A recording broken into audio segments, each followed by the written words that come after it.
Hey everyone, welcome back to another episode of the Race 5 Smokehouse and Grill. And today we're smoking a brisket, but we're trying something new. I've been watching a lot of YouTube videos lately, and I saw a great idea that I want to try out on Chud's BBQ. I'll put a link to his video in the description. But we're gonna do a foil boat wrap with this. Instead of wrapping with butcher paper or instead of wrapping in aluminum foil, when it's about time to go into the stall, we're actually gonna just set this on aluminum foil and kind of boat around it so that the top is exposed and you can keep building that bark, but you're still getting protection so you're not overcooking it. Really great idea. Can't wait to try it. Stick around. I think this is gonna be awesome.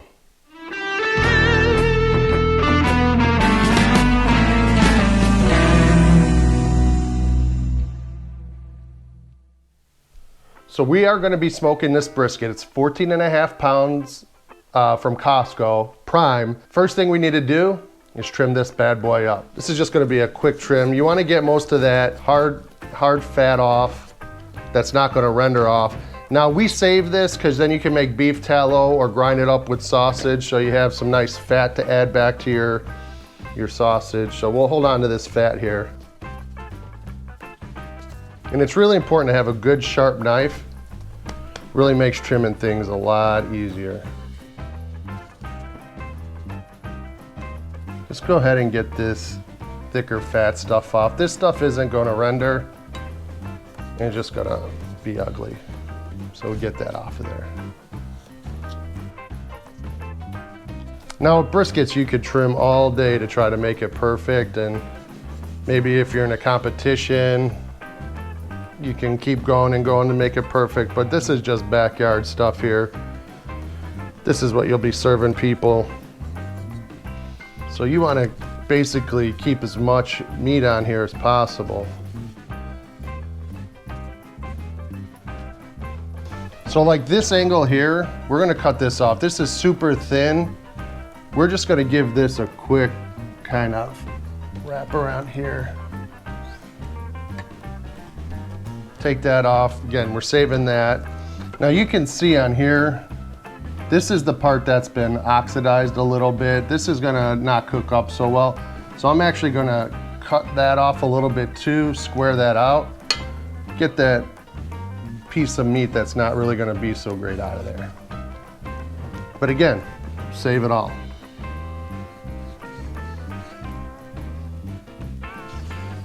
Plus this really helps make it a little bit aerodynamic for the cooking process.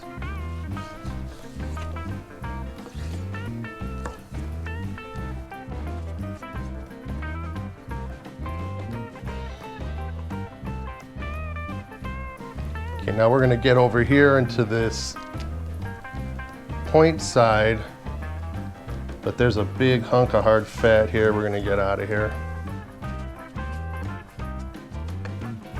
Okay, I'm pretty happy with the way this side's looking right now. I'm gonna flip it over. Sometimes when you flip it over and you get the trim on the other side, you'll notice some things you missed. So I'm just gonna go ahead and flip this and start trimming up the other side here. Like this is a big fat, just hard fat piece here, so we're gonna try to just cut that down some.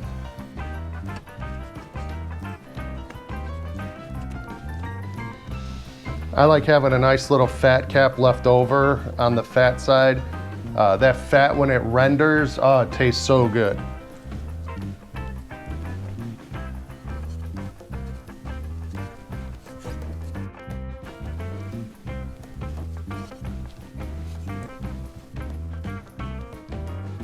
Okay, this is looking pretty good. I'm gonna give it a go around here and see how we're looking.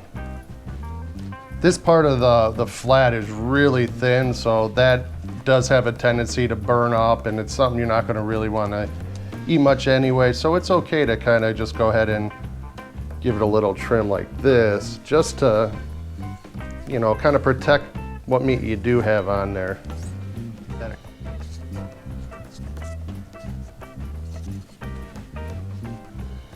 You can see this section was already trimmed down before I even got to it.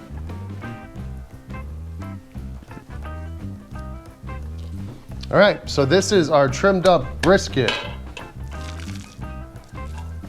pretty happy with the way it's looking so far. Now, the grain is running this way. So when you're slicing it, you want to slice against the grain. So I usually just notch off a little corner here.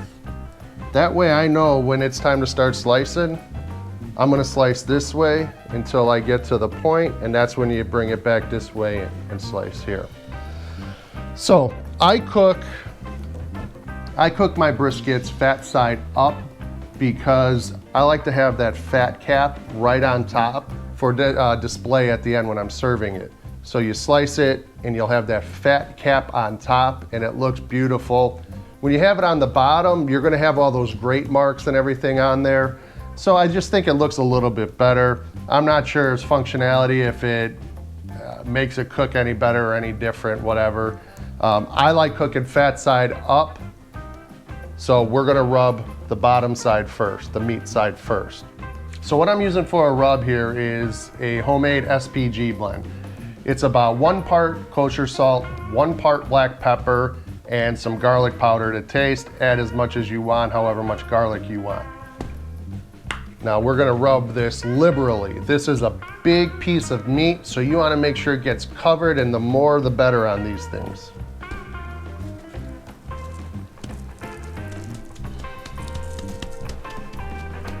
And I've never used a binder. I've never really felt the need to, but if you wanna, go ahead.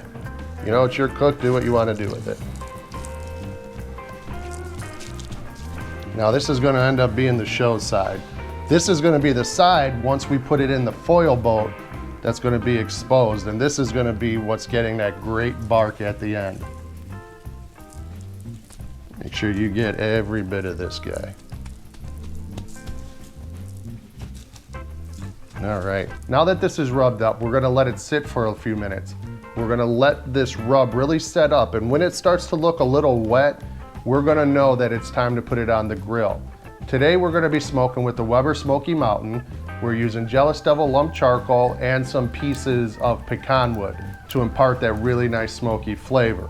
We are using a water pan with this to try to keep moisture in the chamber. Okay, let's go get that Weber Smoky Mountain fired up. Okay, we've got this Weber Smoky Mountain fired up. We are running right now at about 275, which is perfect. That's where we want to keep it for the cook. I am going to be using multiple temperature probes, one in the point, one in the flat, and one on the actual grill surface. Get this bad boy on there.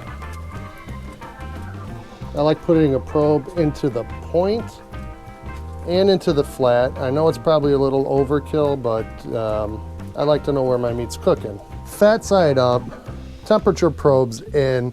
We are gonna let this run at about 275 for the whole cook. We are going to come back in about an hour or two to check on the bark and give it a spritz.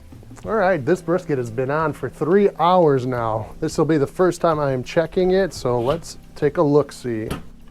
Looking good, coming along. So we're gonna give it a quick spritz of just water. Okay, that is spritzed up. We're gonna close this back up and we're gonna come back in a little while to check it again. Okay, this brisket has been on for roughly 7 hours. Let's take a look. And that is a thing of beauty. It's cooking along real well here. So we're gonna take it off and we're gonna build that foil boat right now. It is currently probing inside anywhere from 165 to 175. It's 175 here in the flat. It's about 165 in the point.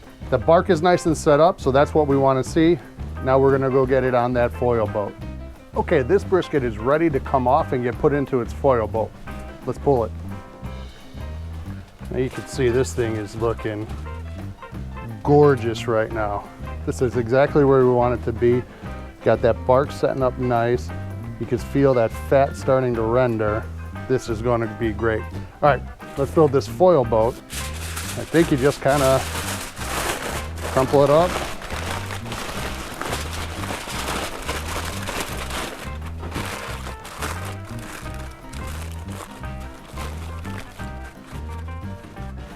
Now the good thing about this is that this is going to protect this flat.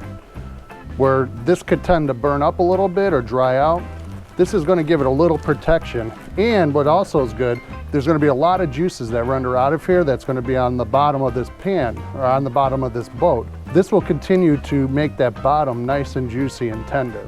So we're going to put this back on and let this go until it's ready, somewhere between 200 and 205. We'll see. Let's get her back on the grill. Okay, this has been on for 11 hours and our temperature probes are reading internally at about 204 on the flat. We'll let some of that steam out. Let's see what we're reading here in the point. More importantly, this is in the 190s here, but this is going in and out like butter. So we know that this is done. And we're reading 200 in the flat, 204. We're taking this off the grill and we are going to let this rest for a few hours. So this brisket has been resting for right around 3 hours now. And you can tell, I don't know if you can hear it, but it is a nice, solid, kind of crunchy bark. But we also have these bits of fat that are just so perfectly rendered. This is going to be great. So I'm going to take this out of the foil, set it right here on the cutting board. So let's slice into this. Again, this is where I put that little notch. So we know that this way is against the grain. Oh wow, so tender.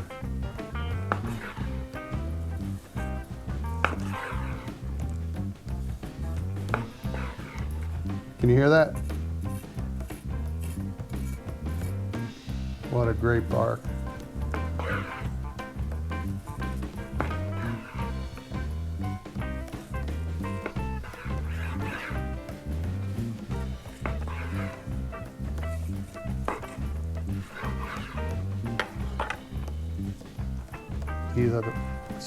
Still hot after several hours. Still right, pretty dang hot in there. So it will withstand a pull apart. Let's finish slicing this bad boy up.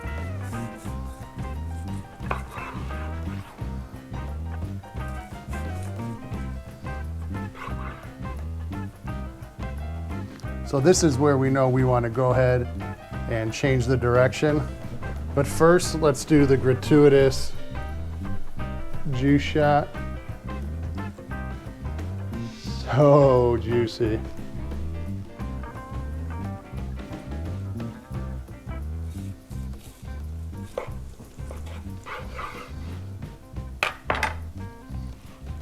This is just ridiculous.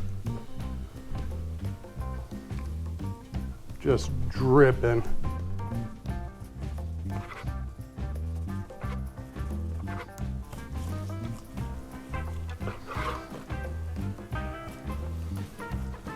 Tell you what, Mr. Chud, you sold me on this. I still haven't even had a bite yet, but here goes. It is so juicy. This has to be my favorite brisket I've ever done, which I say almost every time I do a new brisket, but this is awesome. When I'm doing backyard stuff, this is the way to go. You're gonna have to try it. Give the foil bowl a try. It helps, it almost is like a faux braising where it still keeps that moisture in the bottom. And the problem that I have with butcher paper is that you really seem to lose a lot of that bark when it's wrapped up. It kind of steams off. This gives you the best of both worlds.